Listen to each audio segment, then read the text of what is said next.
Editor-in-Chief of DailyWire.com, and Richard Fowler, nationally syndicated radio host and a Fox News contributor. Good to have both of you here. Let me start with you on this, Richard.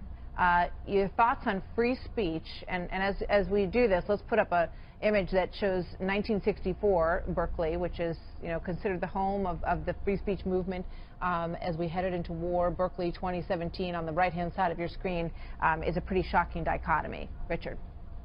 Well, I think what we saw last night was devastating, and as much as I don't agree with Milo or Milo or what he stands for, what he believes in, I think he has the right to speak at Berkeley, and I think the university believes the same thing. And I think to go one step further than I think those who rioted, they're wrong, and I think they don't represent the broader progressive movement, and so I think it's a mistake to lump them in with those progressives like myself who saying we're going to peacefully protest, we're going to peacefully obstruct, because we don't like somebody's views, which is the right we have by the Constitution. Ben, what do you think? I mean, I think that a lot of what Richard is saying is true, but I do think that there's a mentality that's being inculcated on a lot of college campuses, and I speak at 20, 25, 30 of these a year. There's a mentality that suggests that speech that you don't like is some sort of violence. It's a microaggression to be met with macroaggression. And so when you start with the premise it's okay to punch Nazis, and then you say everyone's a Nazi, and everyone who offends you is a Nazi, then pretty soon it's pretty easy to see how things break down. And I mean, that's why I've had riots against me at Cal State Los Angeles. We had a near riot at Penn State last year. It's becoming a lot less uncommon than you would hope it would be, certainly. You look at the protests of the picture that we showed, is the civil rights movement, the Vietnam War, that were, based in such, deeply held beliefs. And in some of these cases, Richard, you just have to, sort of wonder, when you have students who have been sort of taught that they require safe spaces around them, that hearing the viewpoint of someone who's different than them is not an education, it's an offense.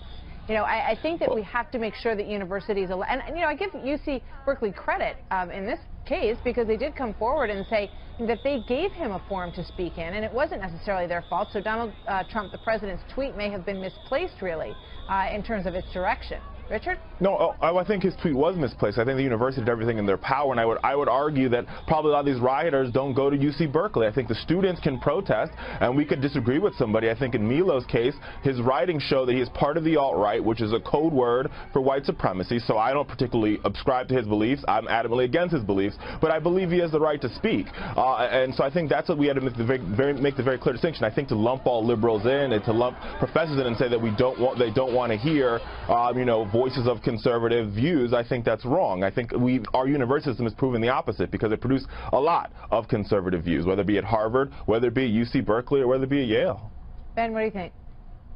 Well, I mean, I think that there is another problem here, and that is, does the administration do what it's supposed to do in terms of giving the police on its campuses the ability to shut down violent protests? And I think the answer is no. I mean, we've seen that at California State LA, where I was. There was a situation where the administration essentially told the police to stand down and allow protesters to do what they were going to do. Last night we saw this go ahead. There's a difference between barricades and having enough officers there to actually shut down the violence. Officers in riot gear, based on just looking at those videos. That's right. And so, Richard, did they move on the people who are smashing the auditorium windows? Did they move on the people who were spray painting "Kill Trump"? Well, neither of us were on the ground to know what the police were doing. I think the point I'm trying to make here is the university did everything in its power to ensure that Mr. Milo was safe, and at the end of the day, because of these people who don't live in, they probably don't go to UC Berkeley, they're clearly agitators. We're talking about this story. At the universities are places of intellectualism. They're laboratories of intellectualism, and I think any university will allow conservative speakers to come on their campus, and the job of the conservative speakers is to speak their views, and our job is to oppose them. And you also have to let law enforcement do what they need to do to prevent criminals, which is what these people are, who are destroying property and injuring people.